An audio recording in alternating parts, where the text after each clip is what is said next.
In today's episode, our CEO and founder Mike Buontempo and Brad Weimert will talk about topics such as how Client Accelerators grew from 0 to 40 plus employees, how Client Accelerators started making $150,000 to $200,000 per month with just one client, how Mike went from simple posts on Facebook to making $30,000 MRR even though he didn't intend to start an agency, CTRs, ROAS, CRMs, and a masterclass on agency acronyms, all in today's episode. Hope you guys enjoy it. Mike Buontempo, it's awesome to see you, man. Likewise. It has been a while. I've lost track of all actual time tracking since COVID, but it's been a while anyway. I first met you eons ago when you were first starting in business and you were a client of EasyPay Direct. Yep. And then I kind of just see you through the years at different events. But in the last couple of years, you have started to interact with a bunch of bigger clients with your agency. Can you give me a little backdrop on kind of, I don't know, tell me your business story. Where'd you start and how'd you get here? I actually started, I'm a very big sports fan. Love baseball, went to college to go play baseball. But I used to send out cards to get autographed. And I'd send out 3 or 4 cards to the stadiums and, I'd get them autographed, and I launched a site called mikesautographs.com. I'd sell the duplicates. I'd keep a couple for myself, and I'd sell the duplicates on mikesautographs.com. Hold on, so you'd buy baseball cards and just send them to a stadium and ask for the players to sign them? Yeah, so you could send it to one of my best successes. You know who Sandy Koufax is? Big time pitcher for the Dodgers. So I send it to spring training. I knew he was a coach for the Dodgers, and he signed the card for me. So I would send it to just tons of people, celebrities, all of that. Derek Jeter, Mariano Rivera. Crazy. And you would probably have, 50, 60% success rate. And it was kind of opening up presents every single day. I'd love for the mail. The mail would come and I'd have a bunch of autographs. It was an awesome hobby. And I launched a site, mikesautographs.com. I was 16 years old. And I was like, hey, how do I sell more cards? I was always entrepreneurial. And that led me down the rabbit hole of Facebook ads, SEO, Warrior Forum.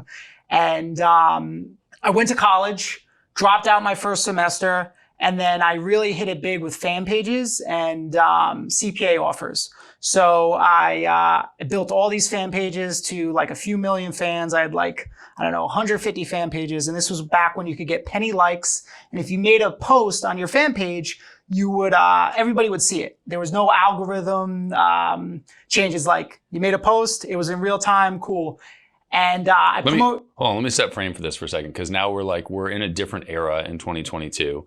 Do fan pages still exist? Yes, but not the same thing. Yeah, you post to a fan page to 100,000 people, maybe a couple thousand are seeing it. And that's why nobody knows what fan pages are right now. Correct. So basically, fan pages were an iteration of Facebook's, how do we get this to be a business forward platform? Because originally Facebook was all just consumer. It's just users, right? Just people. Yep. So they were okay, well, how do public figures get on here? And they're oh, well, you can create a fan page. Yep. And initially, when you had a fan page, what you were getting at is that when you posted something, everybody that had subscribed as a fan would see it. Yep. And now if you have a business page, a fan page, they're throttling all the traffic. And it's 1% maybe sees it.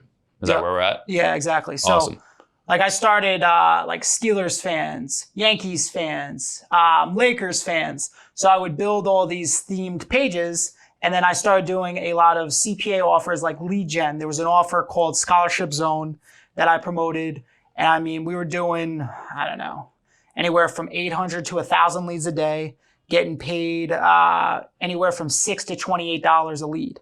And from there, I made my first $1 million by the time I was 21. And I launched a course kind of teaching about it. Did that whole thing for a little bit. You obviously know the Facebook Vault and kind of the ups and downs I had there. And then I launched my agency in 2018, Client Accelerators, took my first client, and we've grown pretty quickly. Grew from no people on the team to we're at 42 people right now. Annual run rate of a little bit over 6 million. And right now, I believe it's 62, 63 clients. So Yeah, like record growth, and it's been a fun ride. Inc. 5000 this year. Yeah, 217 on Inc. 5000. Congrats, that's awesome, man. Yeah. That's awesome. Awesome. So, what do you sell? What does the agency do? So we run Facebook, YouTube, TikTok, and Google Ads. We script everything. So we'll script the ad for the client, usually anywhere from like 5 to 10 scripts. They will shoot it. Our videographers put everything together for the different platforms. Let's say it's on YouTube. We'll edit it for YouTube. We'll edit it for TikTok. We set up all of the tracking. We put together a whole launch plan over 14 days. We launch it, and based upon whatever the KPIs that they're shooting for, it might be, hey, I need leads for $10, I need book calls for $200, and I need new clients for $2,000. That's what we're shooting for. We meet with the client every single week to go over what's working. They have their own private Slack, and we have 24/7 access that we're talking to them. And yeah, man, we build their business with our media buying and creative abilities. Cool. So. And what's the who's your target market for that? And what's the financial structure? So info products, mainly high ticket coaches and consultants, mainly people selling anything from $5 to all the way up to $100,000 over the phone. And what was the next question? What's your monetization model? So is it a flat fee? Do you take part of the lift? Is it an ad spend thing? So right now we charge $10,000 a month, and then we take a percentage of profits. And that $10,000 a month encompasses whatever traffic source they want. When I jump on with a client, I pretty much tell them, hey, I believe out of the gate, we need to go Facebook, TikTok. We'll roll these out. We'll scale these up, and then we'll add YouTube. We'll add search. So it's kind of whatever we think is best for the client. And then we take, a percentage of profits over and above their baseline. So let's say they're doing $100,000 a month in profit right now off their ad spend. We take them to $200,000. We take a percentage of that profit. Got it. And the 10,000 does not include ad spend. No. Got it. Yeah. No, that's for us to do all the creatives, of course, do everything, all the tracking. So one of the things that I have this conversation very often with people, but around agencies, and I have the belief, agency owners don't always like hearing this, but I have the belief that most marketing agencies are terrible. And if they were good, they would do one of two things. They would either inevitably launch their own offers, because that's where the money is, or they would take lift. They would take a percentage of the revenue that they generate for a company. Because if you're good, you can bank on, hey, only pay me when you grow, which is what you're doing. Yep. So I love seeing that, because it's very clear. Like if you exist and you're growing as an agency, you can't bullshit that. Yep. Yeah. Like if I'm performing, then we make money, and I'm 200s in the Inc. 5000. That is indicative of we're doing this right. Yep. Yeah. So I think it's really important for entrepreneurs to see that or think about that from a marketing perspective. Like the people you want to work with actually are probably the ones that are more expensive, that want the upside, because they're actually partners in the business. Yep. So you're working with high ticket offers and people selling information. Why is that the audience? It's easier to get ROAS for them. ROAS stands for Return on Ad Spend. It refers to the amount of revenue that is earned for every dollar spent on a campaign. We'll have people come to us all the time, and we'll do a forecast for them. And it's like, hey, I'm selling a $47 product. I have a $97 upsell, and I want to make $100,000 a month. Well, hey, listen, the cost per click is going to be $3. Based upon your front end conversion rate, you're probably going to be at, let's say, 3%.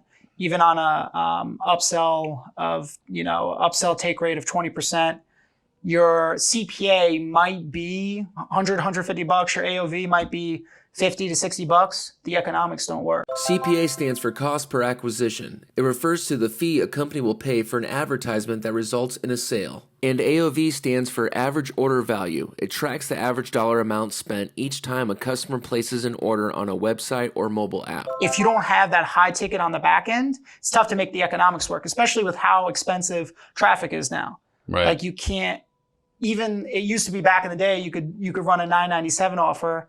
Cool, you could get a CPA $500, $600 and it would work. it's too expensive. We run some offers, $997, $1,500, but they have the high ticket back end, and we're breaking even, or we're paying $2,000 to get a $1,500 customer. Mm-hmm. And I mean, as an agency, you're not going to have that client for very long if they don't have something else on the back end. So it's just picking the right clients and understanding the actual economics before we take them on. And that's the biggest thing that I look for. Hey, does this person actually have an economical model that makes it easy for us to run ads? Because you're not going to be able to outmarket bad economics. And there's so many people, especially agencies too. And that's why a lot of agencies get bad names, because they take on offers that aren't ready for paid traffic. They're just not. The economics don't work. You're not going to be able to float. You're not a VC-backed company where you're going to float capital for 12 months to make the money back on the customer. No, like these guys want to make money in their first 30 days. Mm-hmm. And based upon your funnel and what you charge, you're not going to be able to do that. So yeah, that's why we focus really on high ticket. It's just so much easier to make a profit on a $5,000 price point than, hey, we're selling $997 and we're competing with 10,000 other people. So our CPA is going to be super, super high. Yeah, that totally makes sense. And you mentioned it was Facebook, YouTube, TikTok, Google search, Google display, Instagram, obviously part of Facebook, but just to throw that in. Do you have any preferences between the platforms? We really made our bones in YouTube. So we rolled out Facebook, and like that was kind of my bread and butter.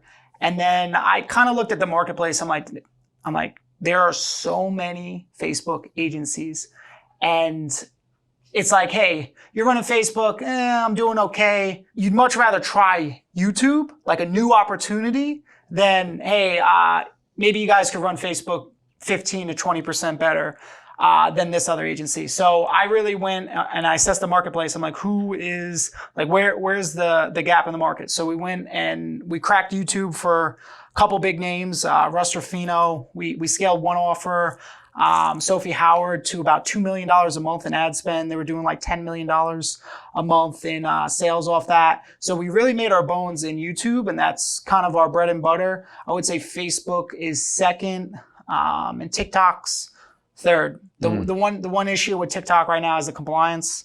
It's very difficult. Oh, really? Yeah, you deal with so many account bans, ads getting turned off. It's tough. It's tough. And they have a little bit of a turnover problem right now with their account managers, where, I mean, we've had 3 different account managers in the past like 2 quarters. So trying to build a relationship and getting accounts turned back on and everything with TikTok it's been tough. So okay, so it's not actually a preference of. It sounds like it's not a preference of what is better, what platform is better, as much as it is whether or not you have figured out how to game the platform. Yep. Yeah, and YouTube's better in my opinion because, first off, the compliance is way easier. I mean, we've never had a Google Ads account shut down.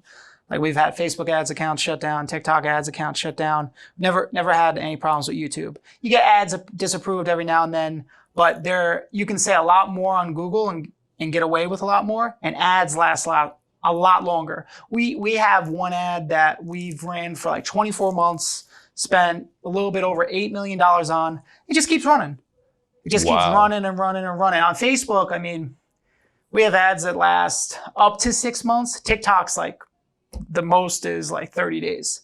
So from an operational perspective, it's like, hey, if you get that one really good ad on YouTube, I mean, you could scale it to the moon, man. And you're not gonna, okay, cool, this ad gets disapproved, and then you got to go through the whole approval process, like with TikTok or Facebook, or it's just easier to scale, and it's a better platform. Tougher platform because there's a lot of gotchas. Essentially, there's so many different things that you have to uncheck and make sure that you're not running on. That if you don't know what you're doing in the platform, it's tough. And you also have to script everything right. But once you learn that, it's best scaling platform, in my opinion. You feel like you have to script everything? Yes, in order to make it work, especially for the high ticket. Because, I mean, we're living in an era of where there is at least a narrative of people feeling like, or talking about how authentic sells, right? And authenticity and shooting from your iPhone and yada, yada, blah, blah, blah. But the other side of that, of course, is if you're doing that, then you necessarily don't have it as dialed in terms of the exact language that you should be using or is going to convert. Yeah. So like, when you're running an agency, you want to be able to, you have so many variables between clients. Some people are great on camera. Some people could literally whip out their phone and put together a great ad and they need nothing. Other people, like, you need to give them literally step by step on exactly what to say. You need to give them the cliff notes of the background and everything in order to make it to convert. So, got it. That's kind of the thing. And we've dealt with it a lot where we'll get, it was funny. We had two clients, literally both helped product managers, webinar, same price, same thing, same mentor, same guy, pretty much the same model.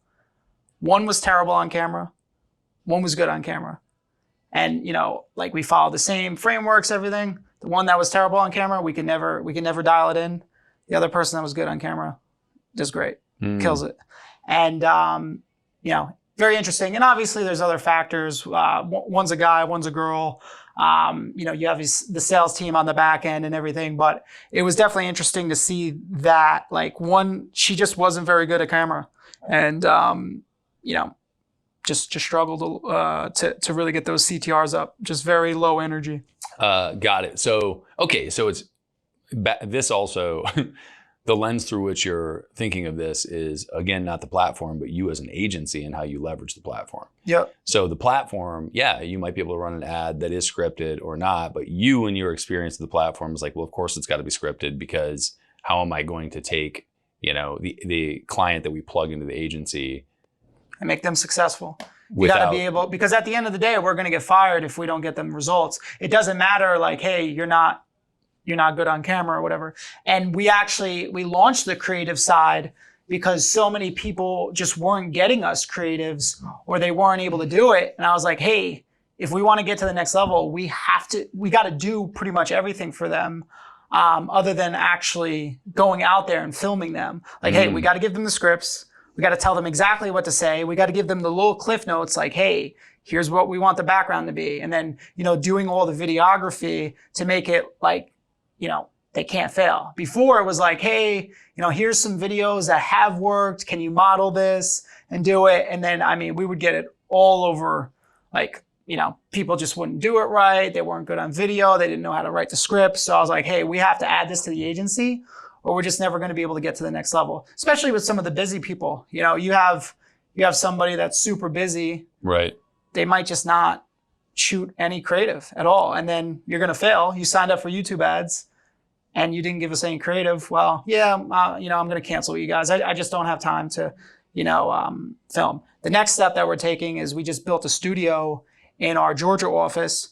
We're bringing in actors to literally film. Like, hey, because we run into that problem a lot too, is it takes a while for some of these guys to get back our creatives. We'll send them script after script after script. Oh, I'll get to it. And their CTRs are going down. And they're like, hey, why is my cost per book call so high? Why is my cost per lead? Well, hey, when we launched you, when you did these initial creatives 6 months ago, you were at 1%. We've sent you all these scripts. Now it's at 0.5%. The traffic's costing twice as much. So, and you run into that, like, oh yeah, I gotta get in front of a camera and film it and everything. But yeah, that's kind of the next step that we're taking. Like, hey, cool, you don't wanna film our scripts? We'll do it for you. We'll do it for you. And just you dropped like 700 acronyms in the last 17 minutes. So just for clarity, you kept saying CTR, so click-through rate. Correct. On the ad, which is we're running this ad and people are expressing interest by clicking through to go buy the product or book a call or whatever. And so that's the primary metric that you're looking at to measure whether or not the ad is working. Correct. Is how many people are actually clicking through. Yep. Got it. Awesome. So let me back out to the beginning of the agency. Why did you start the agency in the first place? I'll be honest, I never meant to start an agency. I posted some results on my Facebook and I had a few people reach out and they're like, dude, like your cost per lead's great, blah, blah. Like, Can you do it for me? And I'd always done consulting. I had always done affiliate marketing. So a few people reached out to me and I was like, yeah, you know what, whatever, I'll test it out. And I started crushing it for the first guy. I started posting his results. Then more people reached out. Started crushing for that guy. And next thing you know, I'm 3 months in. I had, 6 or 7 clients. I got $30,000 a month in monthly recurring revenue. And I'm starting to bring in some good money. I hired a media buyer to help me with, doing the media buying and everything. And it kind of just blossomed from there. I ended up, what really took me to the next level and allowed me to kind of build everything, because there's so much money you have to invest into the operations of an agency to make it good, that if you don't have that capital, you just need so many people, and you need the project managers, you need the director of operations, you need the creative and all that. It's so capital intensive. It's very tough. But I landed a client that we scaled to about $2 million a month in ad spend, charging them 10% of ad spend. So, we started making, $150,000, $200,000 a month from this one client. Mm-hmm. And that was a 3-person team. And just to go back to my original story, when I was 21, made a bunch of money, blew it all. Now I'm 28, I'm making really good money again, and I start building my team. Mm-hmm. And I start investing in the company, and I'm like, hey, I'm going to really take this thing to the next level. I have all this capital coming in. Let me make this a legitimate company. Let me make Client Accelerators, the real deal, and really go to the next level with it. So, we landed that client, and then, things just took off, man. We started landing a lot of, it was a snowball effect. We would land a big client, we'd post their results, and we get another client, then we'd post their results, and it just kept compounding. And then people talk in this industry. If you're really good, people are going to know, and they're gonna, we're running with Client Accelerators. They're crushing it for us, man. They're awesome. So well, I think that goes back to the proof's in the pudding, right? And so if you're actually producing for people, you are providing a product where it's the difference between that company growing or not. And so you're tying yourself to a significant thing for the company. Yep. Yeah. So for us, I was talking to, I think, Perry Belcher earlier today, and he made a reference to us being, to Easy Pay Direct in some capacity being an invisible asset. And it makes sense, because it's like, if we're doing our job the best way possible, everything is running smoothly, right? But we're not responsible for growing the company. We're responsible for making sure that everything is optimized and running smooth. And there are elements where, like, we could decrease your decline rate, which gives you lift, gives you more revenue. But for the most part, we're invisible. For you, you're very, very, very visible, where it's like, when you work with us, it's going to ramp if we're doing a good job. Did you have a deliberate shift where in client acquisition, where it wasn't just one client at a time and I'm pushing results?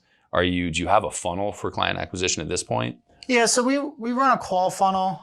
It does okay. I'll be fully transparent. We haven't fully cracked, client acquisition on like a paid traffic basis, where, hey, we're spending $1 and we're getting $5 out.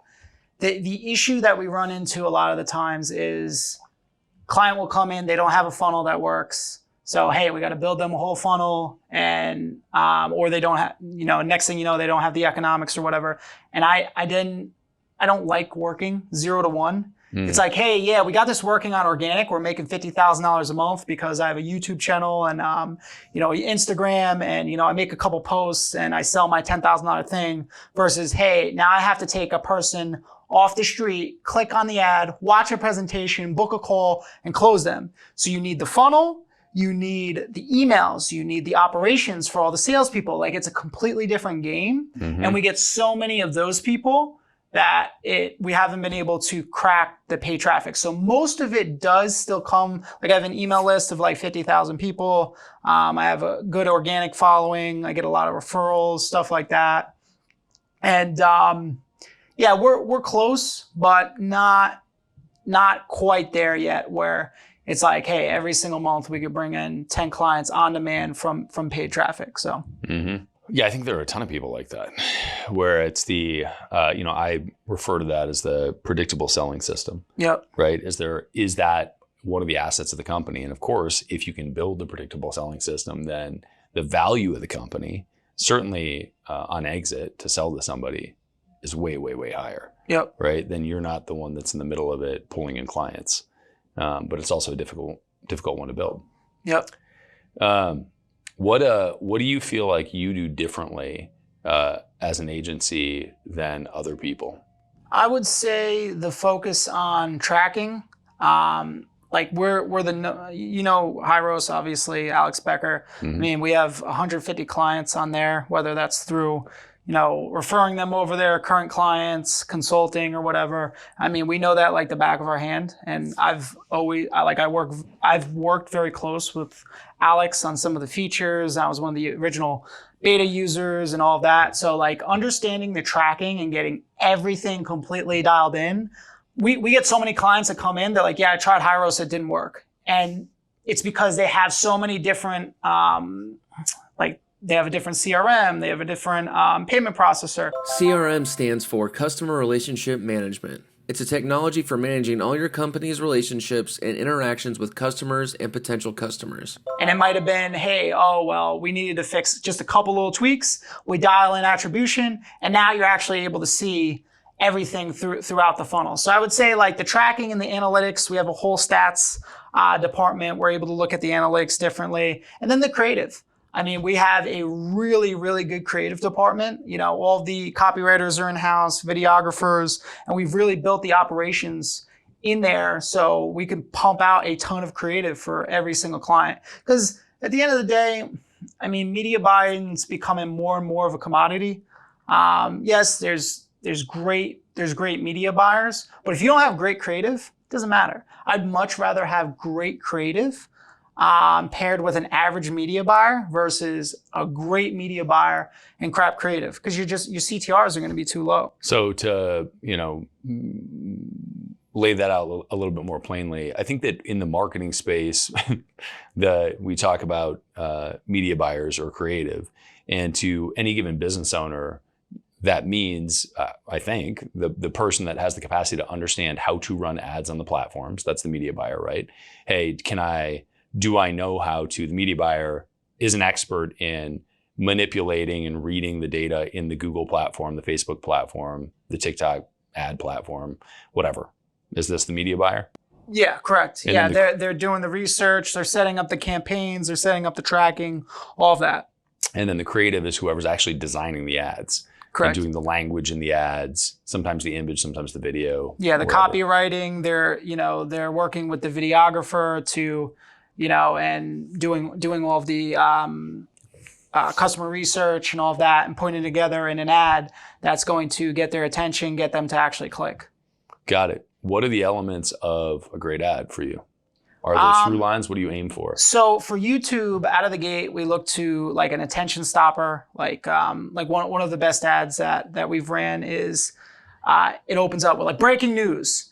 We get their attention. We introduce who they are.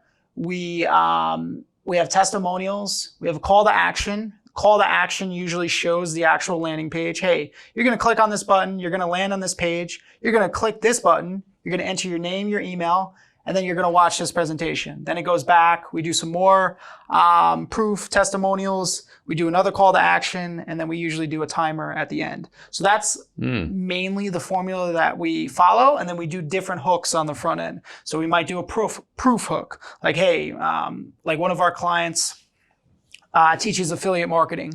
They literally had, I think it was like 66 checks with over like $3 million on a pool table. And we open up the ad and it's just them panning over all the checks with their name on it. They're like, hey, listen, I'm a super affiliate. I absolutely crush it. And here's like all of the physical checks. And like, so that was like one of the hooks that we did. Another one we do is like a testimonial based hook, where it's like we have this one ad that we did where it's like, hey, meet Joey. Joey was, he used to be a trainer at a gym, hated his life, blah, blah. And this is Joey literally walking out of his job and starting his new company because he started his Amazon FBA business and was able to do X, Y, and Z. So just kind of following that formula and then adding new hooks to it has really done well for us. Awesome. I like that. The formulaic approach, I think, is so valuable obviously for you as an agency. There's a good reason for it, but I think for most business owners, being able to plug into a formula, a lot of people are, myself included, not great with a blank page, but great modifying a structure. Yep. Totally. All right, so let me shift a little bit. So obviously you spend time with marketing, with the platforms. How has your role as the founder CEO changed? So you've got 40 plus people now. Originally it was you and but originally it was you and two others. So you had 3 people and now you've got 40. What's your day-to-day like now and how's that different? Yeah, so my day-to-day now is more just meetings, with the actual teams and my direct reports. So I start off every single day with an EA brief. I meet with my executive assistant. Then I have my marketing stand-up. So I meet with my marketing team. I have my sales stand-up. And then a lot of the other stuff is just strategic work. We run on the Scaling Up framework. I'm not sure if you ever read the book, but sure. We set, you have the company rocks for the annual rocks for the company, and every quarter you're breaking it down, and then each team has their own rocks. So usually I own anywhere from like 1 or 2 big rocks that I am working on for the quarter. So that's a lot of it, and then the sales component, doing the bigger deals, and the one-on-ones and all that, and how it's changed is, I used to do everything. I mean, I was doing the media buying, doing the Slack communication, doing the meetings, doing the sales, doing the creative, like everything. And when you start, I mean, and especially when you're growing an agency, man, you have to be an absolute workhorse because there's so much for every single client between the creatives, the tracking, and the communication. Like it's just a ton of work. I mean, working 7 days a week, 80, 90 hours a week, and then you're hiring and you're doing all that. So it's more at this stage managing, making sure that we're going towards the right strategic goals, the one-on-ones, and then just the sales. Jumping on with the right prospects that I can actually close and, going from there. So you're still doing the sales? Yeah. So we have right now a 3-person sales team, but you get a lot of people that they want Mike Buontempo on the phone. They want to jump on with me. Hey, because you have in our industry, a lot of these guys know how to run ads. So you jump on with a person who doesn't have the highest level product knowledge, because if you have salespeople that haven't ran ads, and even if they've ran ads at a lower level, it's very difficult to close, like let's just say a Russ Ruffino. Like Russ knows ads at a very, very high level. He knows business at a very high level. He's not going to talk to somebody who doesn't have a higher level product knowledge to him, because it's like, hey, our cost per book call is $500. How do we get it down? That guy's probably, unless you're really a subject level expert, it's tough. It's tough to close that type of person. So yeah, I'm still doing a good amount of the sales, and yeah, trying to remove myself and get the right person in that seat. But yeah. But it's your core responsibilities as a CEO at the moment are high-end sales, managing the managers. Anything else fit in that category? Yeah, it's more so I have a director of operations who runs all of the client fulfillment. So it's more so I'm running the sales team, the marketing team, and then, kind of doing we do a weekly tactical meeting where we meet with our leadership team. I'm running the quarterly meetings. I'm running the monthly meetings with the company, doing that CEO level work. Yeah. So yeah, mostly that. How do you envision that changing if you were to double in size right now? Where do you think that we need a really strong director of sales, and probably a good marketing manager. So they could pretty much run those functions themselves. So. And then what do you envision yourself doing if that happened?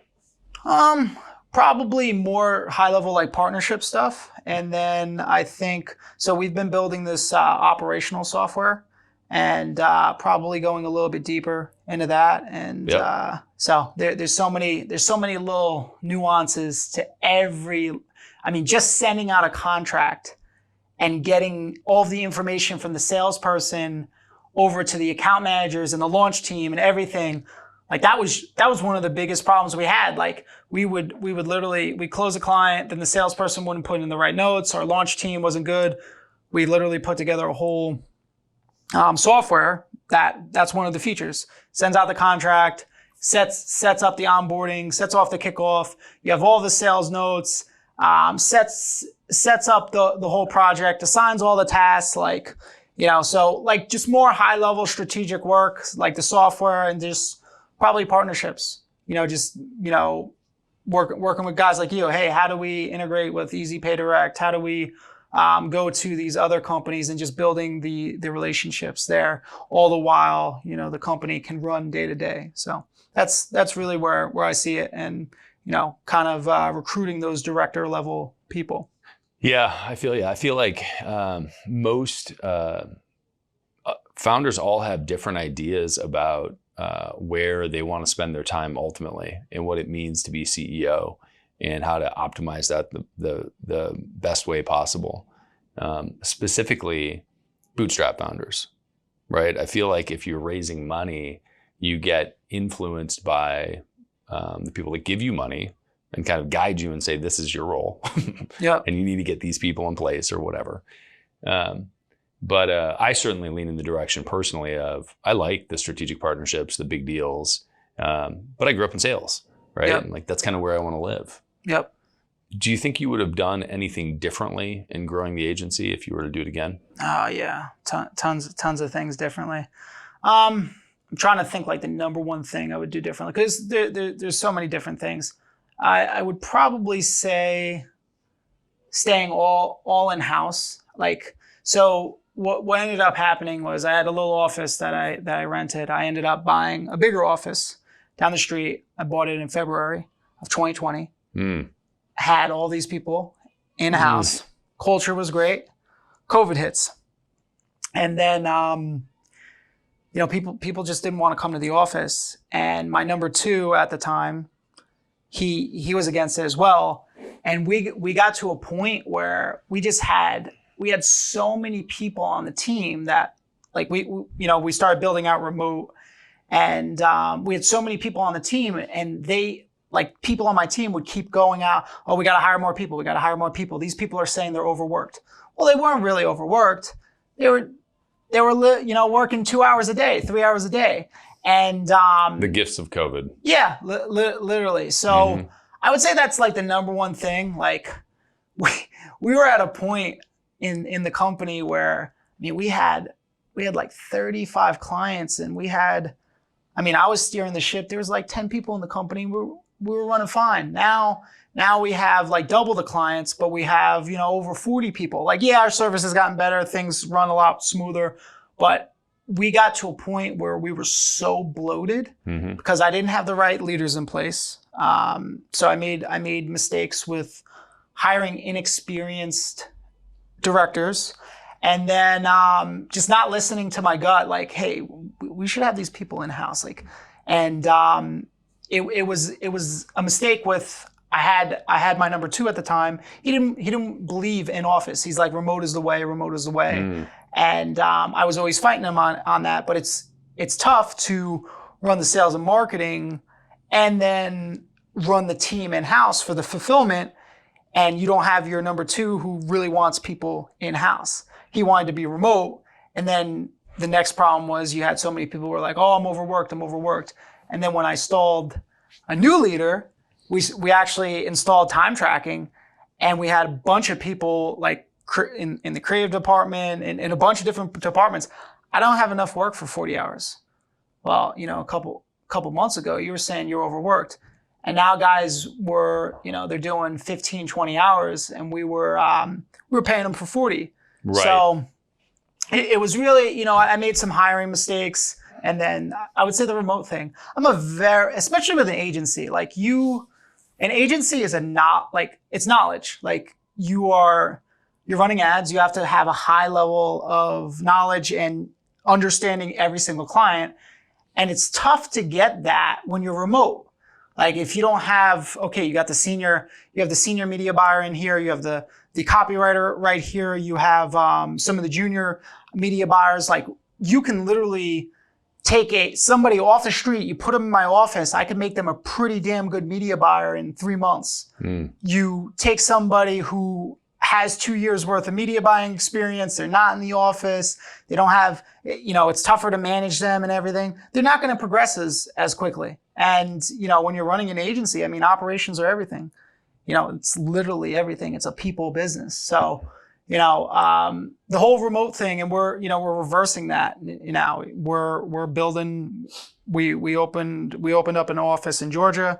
It's where my director of operations is. We have a office in New Jersey, and we're building back in office. So yeah, that would probably be the biggest thing. It would even with all that, we still grew, but there was so many times where, man, it's Saturday or Sunday and I'm hating my life because I'm just dealing with all these issues that these people are causing because they're just not doing their job. They want to, hey, yeah, I want to make 6 figures, but I only want to work 4 hours a week. Right. And they have an attitude to boot on it. So. And do you think that that's is that a product of COVID, or is there something else that you could have done to change that? I didn't have the right people in place. I hired the wrong people. And as a result, it was a perfect storm. I hired the wrong person to run the client fulfillment team. He was good to a point, but so both wrong manager and wrong frontline, or just wrong manager? Wrong manager because he was not holding them accountable. Got it. He was he was a people pleaser, and yeah, it's just we would have media buyers. Oh, I'm overworked. Well, when I was running the team, you could easily run 10 accounts. Now you're running the team, you have 4 accounts, you're saying you're overworked.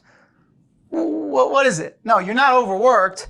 You just don't want to bust your ass. Yeah. You don't. You want to complain. And what had happened was the teams under him would constantly complain. He'd be like, "Oh yeah, we got to go hire more people." And he wasn't great at hiring either. He just didn't really hire.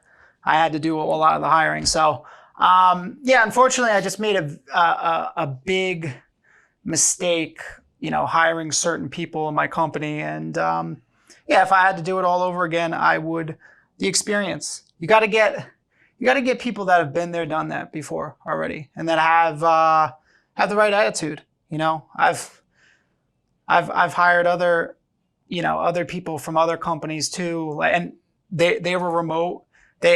My former director of mine came from a very well-known company that you would know. He delivered nothing. Part of the reason is remote. If he was in my office, he would have delivered.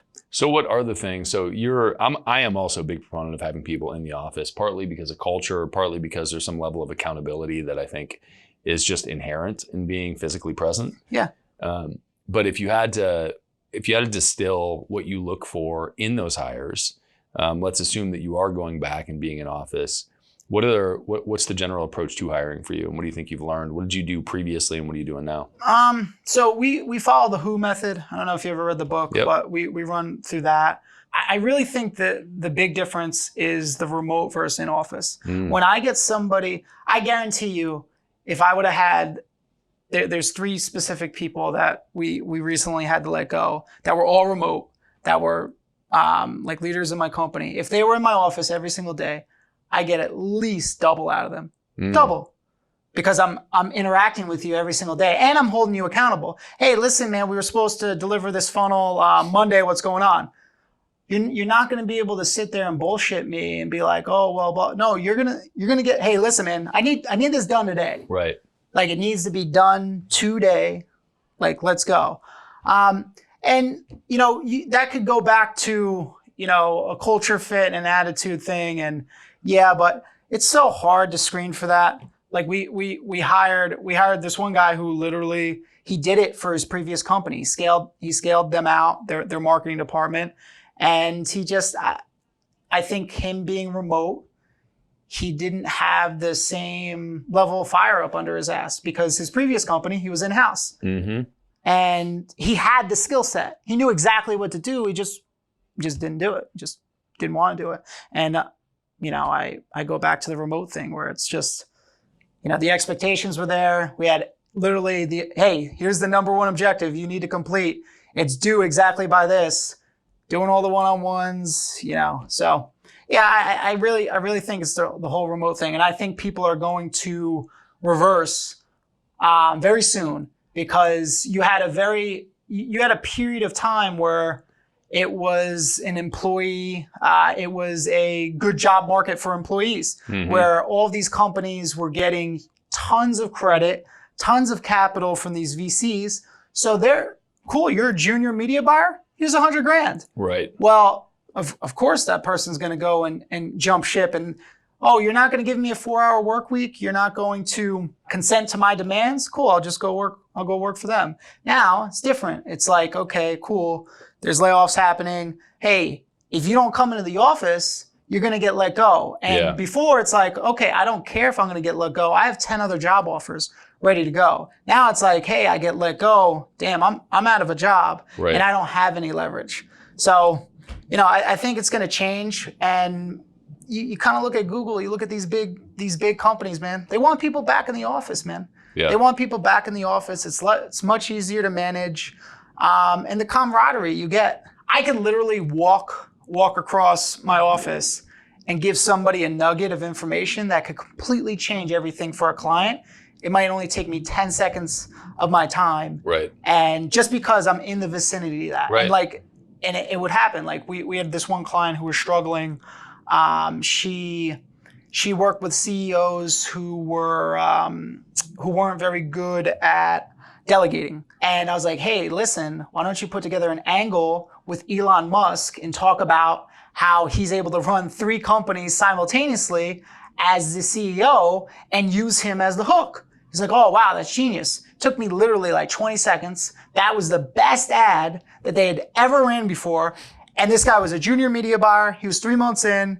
And I was able to impart that wisdom just because we were in the same vicinity versus, hey, some guys, in whatever, he's in Missouri. He's not going to be actually in the same office as me. Yeah, totally get it. I'm a huge proponent. I definitely, and I think you're already starting to see the large tech companies move back towards you have to come back to the office. Yep. Awesome. Well, Mike, I know we're coming up on time, man. Where can people find out more about you or about the company? Yeah, you go to clientaccelerators.com. Check us out. You can book a call. And if you have a funnel that's currently converting, you're spending like $10,000 to $15,000 a month on ads already, book a call with us, and we should be able to help you out. Love it. Appreciate you spending some time, man. Glad for being here. Glad for you having me on. Yeah, good to see you, dude. Likewise. Hope you guys really enjoyed that episode with Mike and Brad. And hey, if you're an industry expert, high-ticket coach, or consultant, make sure you go down and click the link in the description. On the next page, you'll find a form that looks exactly like this.